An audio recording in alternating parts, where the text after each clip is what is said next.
This is Matt, and this will be a video on how to download Mega. So I'm right here on the Mega download page, the main download page right here. So the URL is mega.io/desktop. I will include that URL as a link in the video description just below this video. So you can just click on the link and wind up here, and you don't need to go searching or anything like that. So we've got a red download button at the top.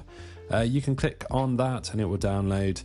It will actually take us down to the bottom. So when we click here, we then pick our poison. We can pick our version. So if you're on Windows, you can go for the 32 or the 64-bit version and click download right here. I'm on a Mac, so I have the option for Intel chips or the Apple Silicon chips, the newest chips right there. And then there's also a Linux version here if you are interested in that. Like I say, I'm on a Mac. If you're on Windows, you're going to go for one of these.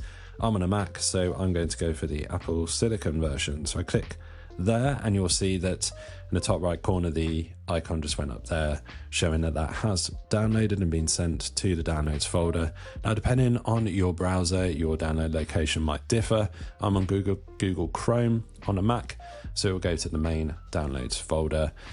Your downloads location might differ, but you will find the installer there, and you can follow the steps in the installer right there. So hopefully you found this video on how to find and download the Mega desktop app useful. If you found this video helpful, drop the video a like, it really helps, and subscribe to the channel for more videos just like this.